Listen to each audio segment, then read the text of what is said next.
Ele é implacável, determinado e fatal. É um dos maiores combatentes militares que o mundo já viu. Estrategista brilhante, comanda homens que matam com prazer para ele e morrem por ele. Tudo pela glória da Grécia.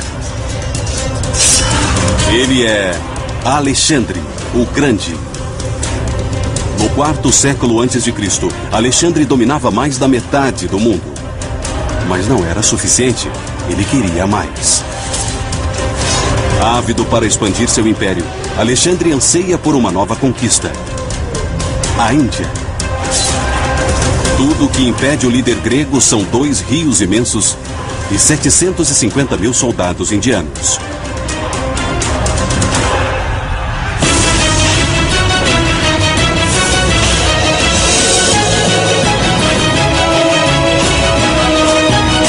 Batalhas antes de Cristo.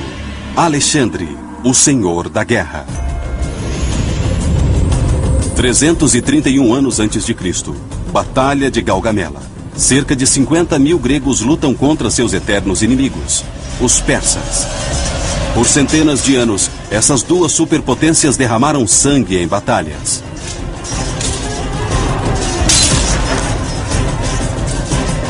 Os gregos têm a metade de homens. Mas neste dia de outubro, eles terminam vitoriosos e transformam a trajetória da história.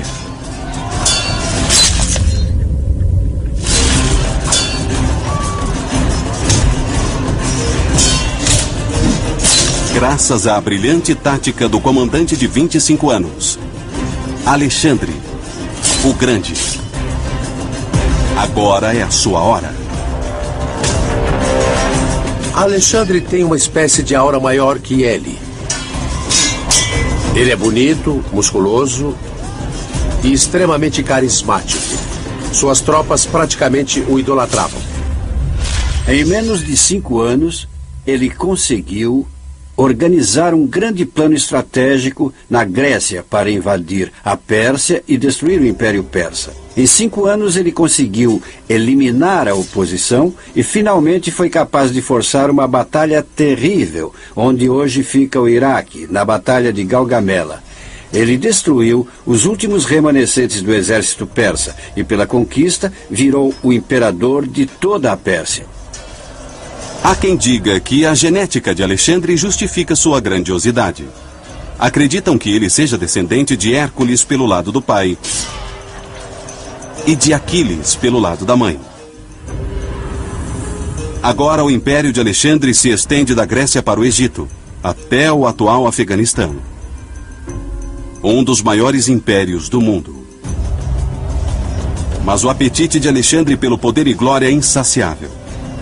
5 anos depois de derrotar os persas, ele está pronto para um novo oponente. Com seu exército de 32 mil homens, ele se posiciona na margem do rio Indo, pronto para a próxima conquista. A Índia. Foram 8 longos anos para Alexandre, que nem tinha 30 anos ainda. Agora, ele era imperador da Pérsia depois de derrotar o poderoso Império Persa em uma campanha muito sangrenta. Era o faraó do Egito. Nem precisou levantar a espada lá, eles desistiram. Agora ele ia bater na porta da Índia. De uma perspectiva geográfica e estratégica, o problema era que para chegar à Índia seria preciso atravessar 2 grandes rios, o Indo e o rio Hidáspes. Para a maioria dos exércitos, esses rios eram grandes demais para atravessar. Mas não para Alexandre, cuja perspicácia e planejamento são lendários. 2 anos antes, ele pediu para construtores de navios que fossem até a costa da Síria construírem barcos que pudessem levar suas tropas ao rio Indo. Quando Alexandre atravessa o rio Indo, ele se depara com o rei Ambi, líder de Taxila. Taxila é a capital do país de Punjab, que fica entre o rio Indo e o Hidáspes. Ambi tinha 2 opções. Podia lutar e ver sua cidade destruída e provavelmente ser enforcado. Alexandre era conhecido por fazer exibições de seus líderes oponentes em mortes lentas, dolorosas e muito públicas. Ou ele podia colaborar, preservar a cidade e, quem sabe, até salvar seu reino. Ambi sabiamente evita o confronto. Alexandre atravessa o rio e domina facilmente Taxila, tornando-a a base de operações para a invasão da Índia. O próximo obstáculo é atravessar o segundo rio, Hidáspes. São 160 quilômetros, que já foram contabilizados por Alexandre. O exército não podia carregar barcos grandes por 160 quilômetros da Índia até o Hidáspes. Então quebraram em pedaços e transportaram as peças. Eles eram barcos desmontáveis, cuja carcaça podia ser feita e o revestimento transportado em baldes de marinheiros individualmente. Era só atravessar o rio e montar todas as coisas alguns dias antes. Alexandre leva 2 meses para chegar ao rio Hidáspes. Ele comanda 23.000 infantarias e 9.000 cavalarias. Um exército leal, comprometido.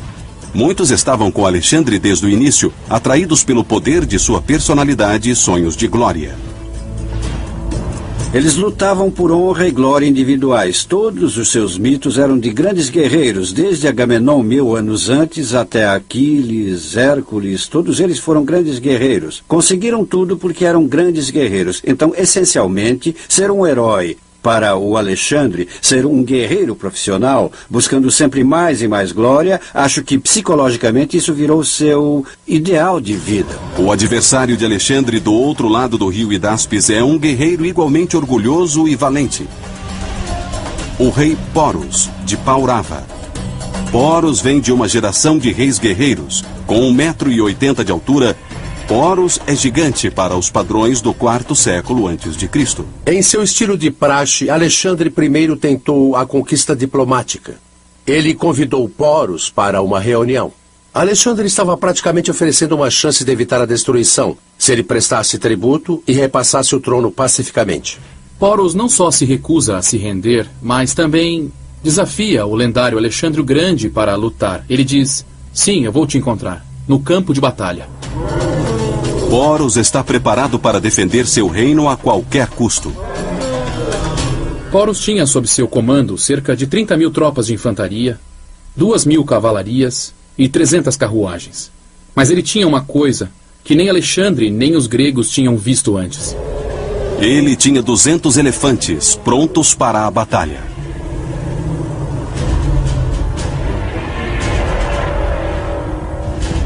O elefante era um instrumento de guerra altamente desenvolvido no exército indiano. Levava cerca de 10 anos para treinar um elefante e eles eram muito bem treinados. Eles respondiam por nomes, eles respondiam por assovios e eles brigavam.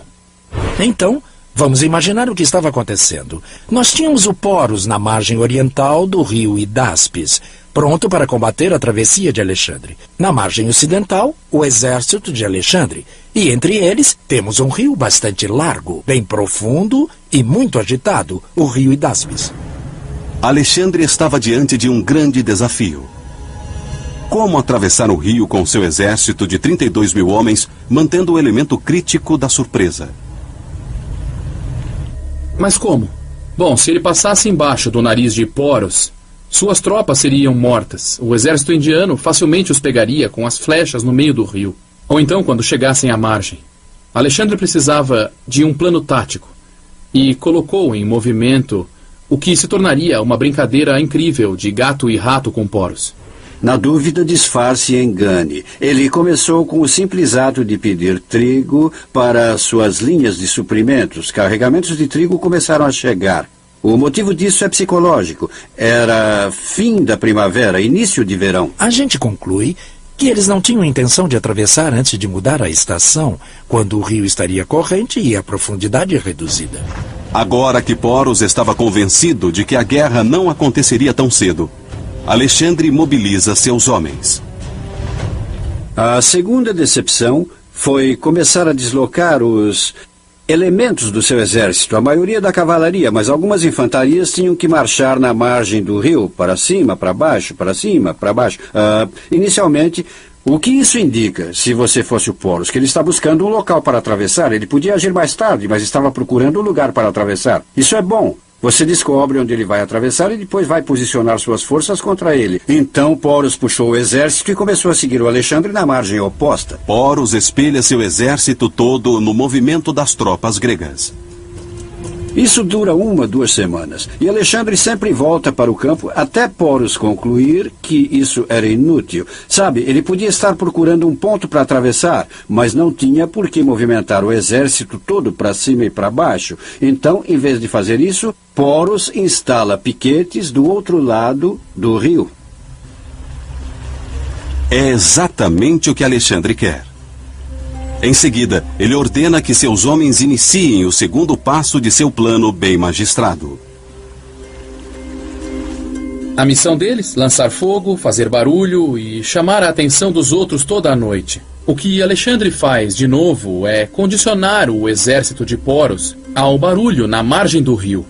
Alexandre então atinge uma vantagem tática muito importante. Qual seria essa vantagem? A habilidade de mover o exército do seu lado da margem do rio sem provocar uma resposta tática por parte do inimigo. Em essência, ele baixou o nível de ansiedade, baixou o nível de atenção de Porus e seu exército. Finalmente, após 2 meses sob o manto da escuridão, Alexandre afasta um contingente de tropas do campo. Como estava condicionado, Porus nem percebe.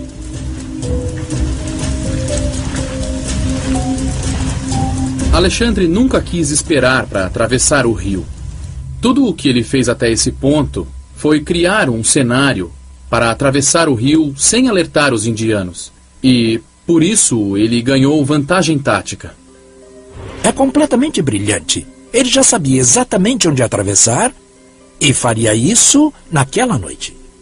O que ele faz? Ele tem a ajuda de 10.000 infantarias e cerca de 6.000 cavalarias gregas e mais 1.000 arqueiros montados para se deslocar 28 quilômetros acima da margem. Mas Porus não seria o único a se surpreender. Para Alexandre, o rio Hidáspes também traria surpresas.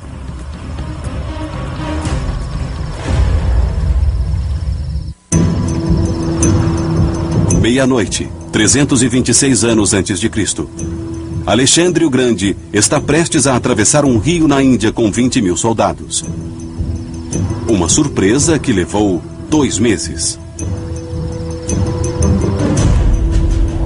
Horas antes, Alexandre afastara suas tropas do campo principal acima do rio Hidáspes.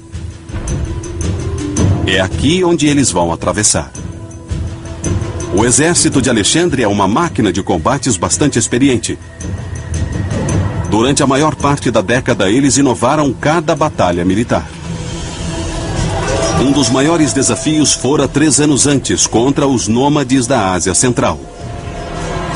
A batalha devastou Bactria e Sogdiana, onde hoje estão o Afeganistão e Paquistão, províncias a leste do imperador de Alexandre. O problema de Alexandre com essas províncias mais afastadas do leste era que elas não eram estados-nações. Na verdade, elas aglomeravam tribos, tribos étnicas que lutavam entre si, como acontece hoje com o Paquistão e Afeganistão. Então ele queria, essencialmente, acabar com essas revoltas. Os asiáticos centrais eram tribos pastorais nômades ao redor do Mar Cáspio. Eram excelentes atiradores e durões. Isso era preciso para sobreviver nas montanhas do Afeganistão. Eles são mestres em arquearia montada. Mas Alexandre e seus homens não eram treinados nem equipados para sobreviver a esse tipo de ataque. O estilo grego era se movimentar de uma vez em uma falange. Várias fileiras de soldados juntos. Mas este novo inimigo, esses combatentes tribais da Ásia Central, usam arqueiros sobre cavalos que lançam flechas ligeiras fatais. Tudo que esses arqueiros usam é leve e móvel. Eles atingem os inimigos com várias flechas ou dardos e logo recuam. Para combater essa nova ameaça, Alexandre reestrutura seu exército e adota cavaleiros arqueiros em suas tropas. No fim, ele praticamente reconfigurou seu exército, basicamente com recursos persas. Deixou tudo mais leve, usando infantaria leve persa. Algumas pesadas, mas a maioria era infantaria e cavalaria leves. A batalha testou forças móveis, o que Alexandre precisava para conquistar a Índia. Depois de 2 anos de guerra nas províncias orientais e tendo tido sucesso, Alexandre agora virava seus olhos ambiciosos para o leste da Índia. Mas ele sabe que enfrentará um oponente formidável. O exército do rei Porus tem uma longa e sangrenta história. Na época, a Índia era dividida em 16 reinos regionais que sempre lutavam entre si por dominância. Guerra era o estado normal das coisas. Assim que um rei ganhava poder, ele começava a atacar os vizinhos. A tradição guerreira da Índia data de mais de 1000 anos, quando as tribos arianas chegaram ao centro da Eurásia. Foi uma das maiores migrações da história. Se você quiser saber como eles eram, é só ligar a televisão e assistir às tribos afegãs. Toda aquela fileira ao norte de montanhas não sofreu nenhuma mudança desde o século XVIII. Então os arianos eram assim, eles eram altos, escuros, olhos escuros, tinham barba e cavalos e carruagens. Então eles conquistaram rapidamente a Índia. Muito ainda se discute sobre os arianos. Nós sabemos que eram guerreiros brutais e foram eles que introduziram o cavalo e as carruagens ao subcontinente indiano. Carruagens trazem mobilidade e velocidade ao campo de batalha. Elas tornaram possível a conquista do subcontinente pelos arianos. Também sabemos que cerca de 1 milênio depois da invasão dos arianos, a Índia era dominada por uma classe de guerreiros, cujas tribos viviam constantemente em guerra.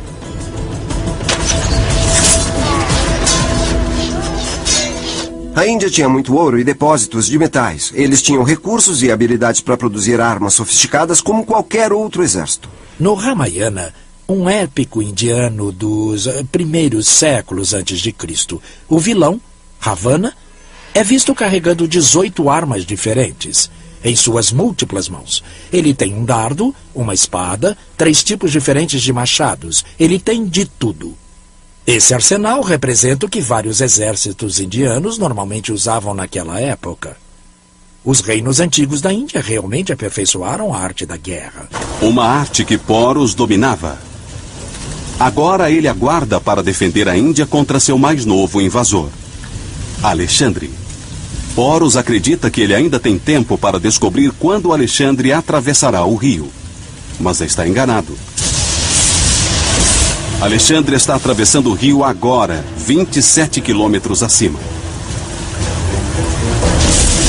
10.000 tropas gregas, 6.000 cavalarias pesadas e 1.000 cavaleiros arqueiros se jogaram no rio selvagem. Chovia, era madrugada e havia nuvens. Estava tudo preto. E eles mergulharam nessas águas violentas quase cegamente. Absolutamente assustador. A corrente agitada atinge os barcos frágeis dos gregos. Alguns soldados usam sacos de pele de cabra com palha para não afundar. Os cavalos nadavam atrás deles ou eram puxados pelas rédeas. E era noite. Atravessaram o rio de noite, uma manobra bem difícil. Pior, começou a chover. E o vento começou a soprar. Uma tempestade horrenda se iniciou e acabou sendo vantagem para o Alexandre, porque disfarçava o barulho deles e mantinha os piquetes de Porus escondidos. Alexandre está certo de que escolheu bem o ponto de travessia. Mas o que ele pensa ser a outra margem do rio, na verdade, é uma ilha que divide o rio. Ele atravessou o rio, ganhou a ilha, atravessou a ilha numa passagem estreita onde podia esconder suas tropas de Porus e, para seu desespero, descobriu que não era a outra margem, não era a outra margem, era só outra ilha. Escondidos na primeira ilha, eles descobrem outra ilha. Os gregos ainda têm mais 2 travessias pela frente. E o tempo está acabando. Alexandre cometeu um de seus poucos erros nessa vez. Quando ele localizou o ponto de travessia, não enviou nadadores até lá. Ele só viu uma ilha e a margem atrás. Acontece que o que ele viu não era a margem, mas outra ilha. Ele disse, meu Deus, o que vamos fazer? era muito fundo, então eles andaram para cima e para baixo até acharem um local para atravessar onde a água ficasse no peito. Eles atravessaram com a água no peito, nadando, carregando o equipamento para outra ilha e finalmente para outra ilha. Pela manhã, molhados, famintos e com frio, eles chegaram à outra margem. Em pouco tempo, os piquetes se organizaram e mandaram um recado para o Poros. O Alexandre conseguiu atravessar o rio e está vindo em sua direção. Agora Poros tem um dilema. Seu mensageiro disse que Alexandre atravessara o Hidáspes. Porém, do outro lado do rio, tinha uma grande tropa greca. Alexandre sabiamente dividira suas tropas na noite anterior. Cerca de 15 mil atravessaram o rio, mas 12 mil ficaram no campo. Isso é chamado de força de aprisionamento. Manteve o Poros parado sem ter ideia se o Alexandre iria atacar mesmo ou então desviar. Seria um desvio de tropas. E a força principal atravessaria o rio para pegar o Poros junto das tropas? Ou seria o ataque principal? Diante deste dilema, Poros toma uma decisão. Ele envia uma pequena força militar para confrontar os gregos que atravessaram o rio. Mantendo sua força principal parada, ele praticamente se limitou a pensar que a força principal dos gregos ainda estava à sua frente, bem do outro lado do rio, e a que estava vindo era uma pequena força. Poros envia apenas 2 mil das 4 mil cavalarias pesadas e 200 das 300 carruagens a norte para encontrar o inimigo. Esta força era comandada pelo filho de Poros, também chamado Poros. Ao mesmo tempo, Alexandre reúne seus homens exaustos em direção ao sul, liderando a cavalaria pesada. Atrás deles estão os cavaleiros arqueiros asiáticos e, em seguida, a infantaria. Mas assim que Alexandre visualiza a cavalaria e carruagens de Poros, ele para. E sob a imensa pressão do campo de batalha, reconfigura suas tropas na hora. Alexandre é brilhante para saber exatamente como e quando mudar seu ataque ou defesa a qualquer momento. Ele viu como o exército de Poros estava configurado e imediatamente recuou sua cavalaria pesada. Cavalaria pesada contra carruagens e mais cavalaria pesada não lhe dava a melhor das vantagens. Seria melhor taticamente enviar a cavalaria leve para lutar e tentar parar o movimento do exército. Foi o que ele fez. Ele enviou os cavaleiros arqueiros iranianos, um truque que ele aprendeu lutando contra esse mesmo povo, nas conquistas a leste do Império Persa. A cavalaria leve de Alexandre colide com a pequena força militar de Poros. E assim, a Batalha do Rio Hidáspes se inicia.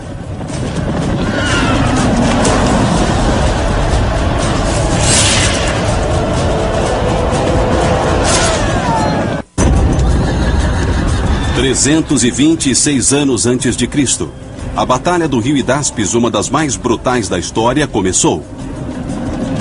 A infantaria leve de Alexandre o Grande ataca os indianos com flechas. Os arqueiros gregos têm um arco leve e sofisticado. Feito de chifre animal, ele é envolto de tecido de cervos selvagens ou antílopes. Os cavaleiros arqueiros de Alexandre eram de atacar e correr, atacar e correr. Eles não usavam armadura, e não era preciso. Eles nem se aproximavam do inimigo, e nesse caso não precisavam mesmo, porque os indianos não tinham arqueiros. Luvas espessas protegem suas mãos. Seus corpos eram protegidos por uma armadura surpreendentemente firme. Era praticamente como um tipo de colete antibalas atual. Imaginem 2 camadas de algodão, talvez, ou até de lã, e entre todas essas camadas havia algodão não processado. Acreditem ou não, as fibras de algodão não processado são suficientes para parar uma flecha. Os cavaleiros arqueiros de Alexandre param as forças indianas e impedem sua mobilidade. O objetivo deles era tirar a energia do ataque dos indianos e assim os pressionar. E é isso que acontece. Quando eles estavam reunidos, quase imóveis, Alexandre enviou seus esquadrões pesados de cavaleiros gregos e eles atacaram exatamente no meio da multidão de cavalarias indianas.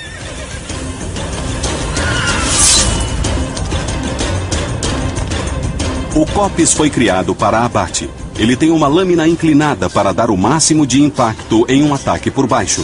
Uma vez instrumento de açougue, funciona bem com carnes e inimigos.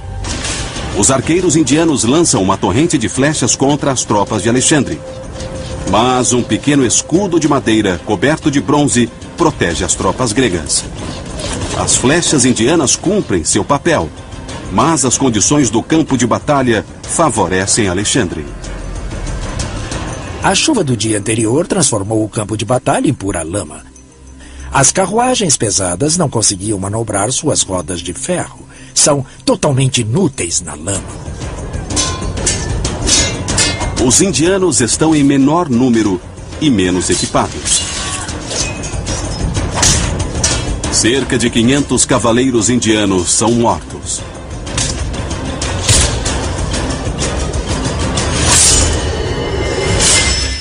As carruagens nunca chegaram na batalha. Ou, se chegaram, foram completamente inúteis. E seriam inúteis ainda mais contra cavalarias que podiam cercá-las. Entre os mortos está o jovem Porus.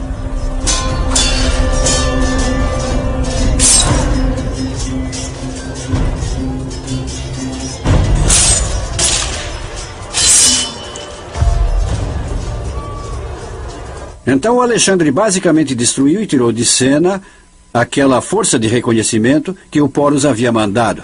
Os sobreviventes recuaram para o campo de Porus.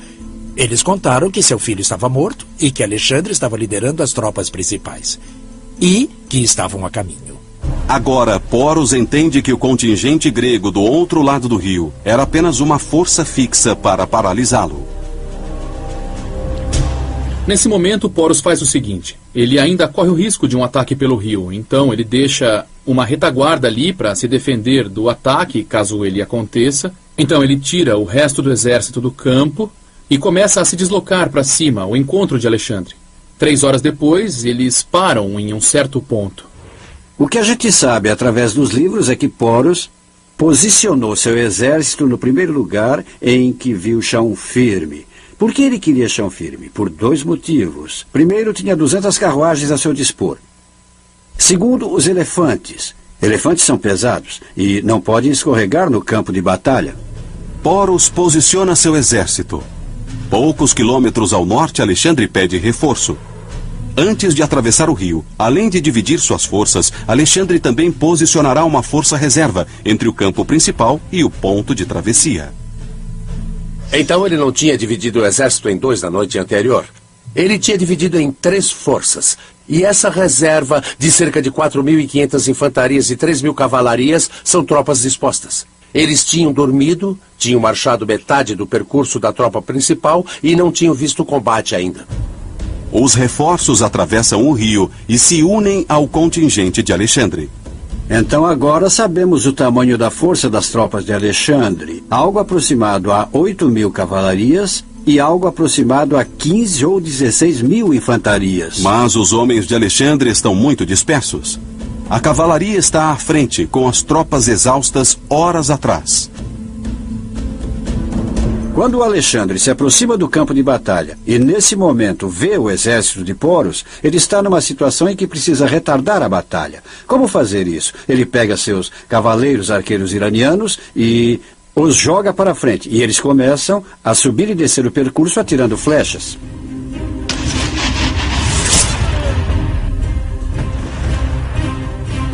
Esta é a hora em que Porus devia ter atacado. Talvez não estivesse pronto. Talvez ele não estivesse em seu momento mais agressivo. Não sabemos. Mas parece que ele ia aceitar a batalha que Alexandre começaria. Porus deu tempo para que as tropas de Alexandre chegassem e estudassem a formação do seu exército.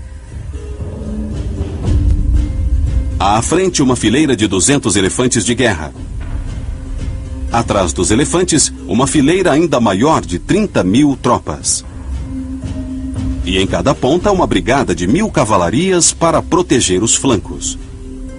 A infantaria de Alexandre tinha metade de homens. Então, melhor era fazer uma luta de cavalarias em vez de infantarias.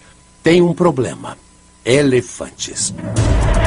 O historiador romano Cúrcio descreve a cena.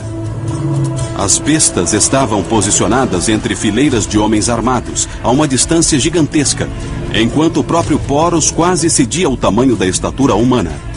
A besta em que estava montado parecia aumentar sua altura. A cavalaria macedônia nunca tinha visto tantos elefantes. Agora, os combatentes individuais não eram tanto problema, eram os cavalos. Os cavalos não conheciam aqueles elefantes e o cheiro, som e visão deles apavoraram a cavalaria macedônia.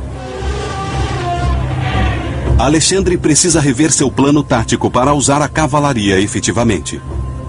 Ou esta batalha, sua melhor chance de conquistar a Índia, será perdida.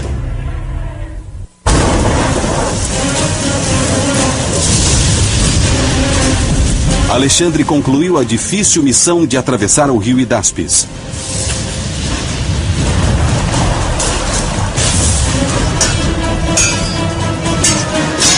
Ele derrotou uma pequena força indiana.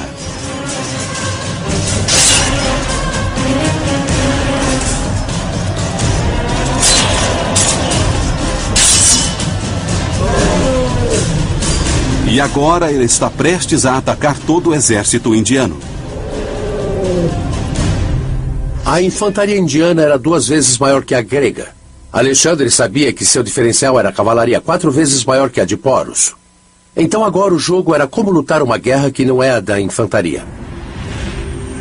Alexandre tinha uma habilidade fenomenal de ler rapidamente um campo de batalha e formular uma estratégia para ganhar vantagem.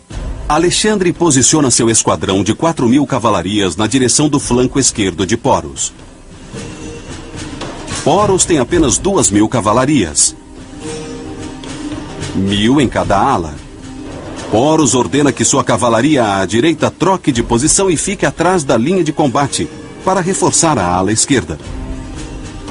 Este era o erro que Alexandre esperava.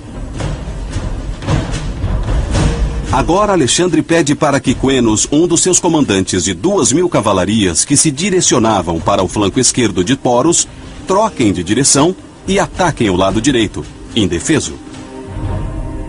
Os 2.000 cavaleiros chegam na ala direita. Não tem ninguém para lutar. Eles avançam e se posicionam atrás dos indianos. É uma situação bizarra elaborada pela tática brilhante de Alexandre. Enquanto Quenos e 2.000 cavalarias se posicionam atrás dos indianos, Alexandre dá ordens para que os arqueiros bombardeiem a cavalaria indiana com tiros e tiros de dardos fatais. Então, Alexandre guia sua brigada de elite de 2.000 cavalarias furiosamente, direcionando-se para a direita, passando pelo flanco esquerdo de Poros. Poros faz o que qualquer comandante faria. Ele tenta expandir seu flanco esquerdo. Então ele pegou a ala esquerda e pediu para se reposicionarem mais para o lado esquerdo. Eles saíram de posição, se posicionaram para marchar e começaram a se deslocar para a esquerda para evitar o cerco. Com os indianos marchando para a esquerda e Quenos em movimento, Alexandre muda de direção novamente.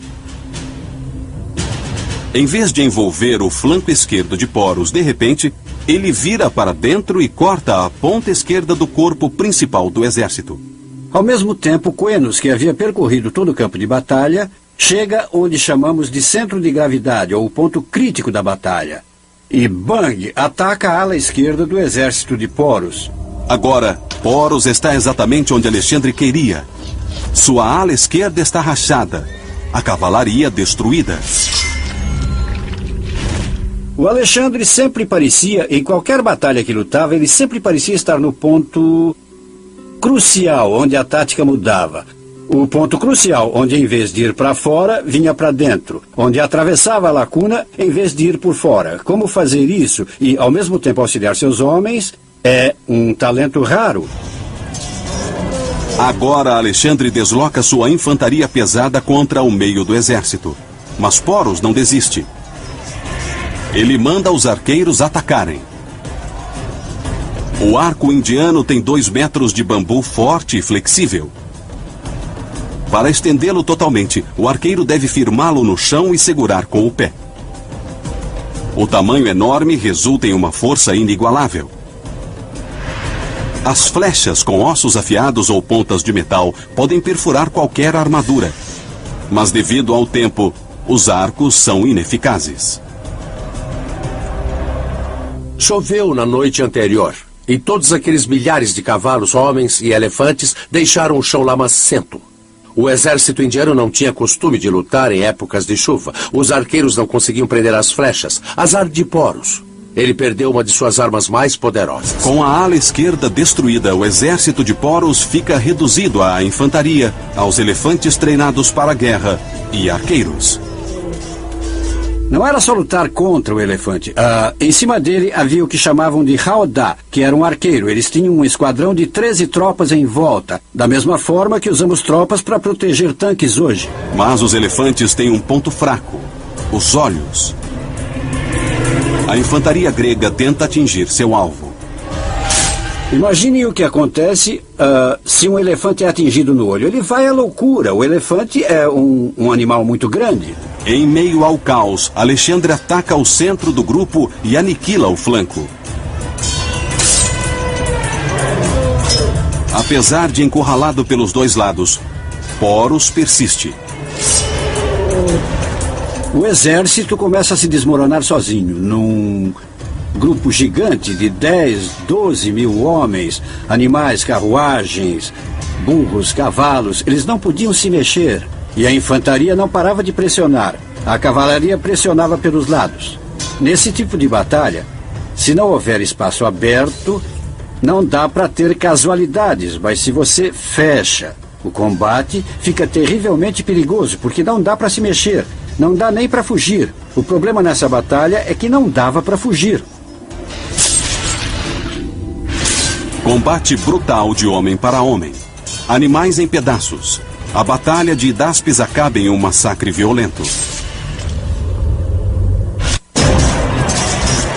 Alexandre e suas tropas gregas estão destruindo o exército da Índia na batalha do rio Hidáspes.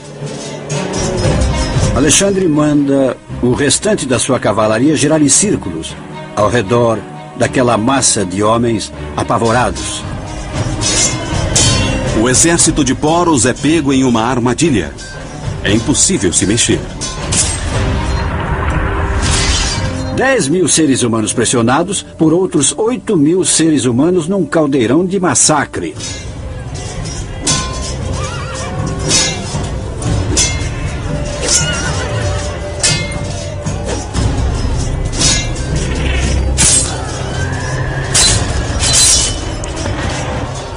Os gritos de animais, os barridos de elefantes machucados, por exemplo, o relinchar de um cavalo em dor. Lembrem que se alguém caísse, se um cavalo escorregasse no chão ou acabasse se machucando, ou se por acaso um homem caísse do cavalo, estariam mortos.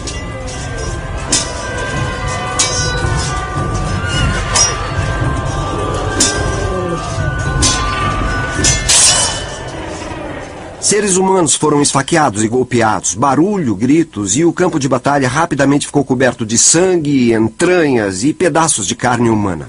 E o cheiro. O cheiro. Os elefantes, quando se machucam, como muitos animais, defecam. Imaginem isso também.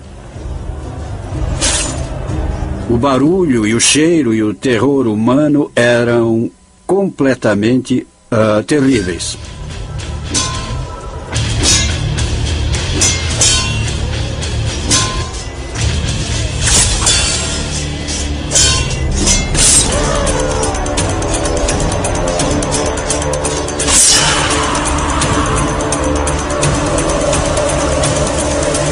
Cerca de 7 horas após o início da batalha, o exército de Poros está praticamente destruído.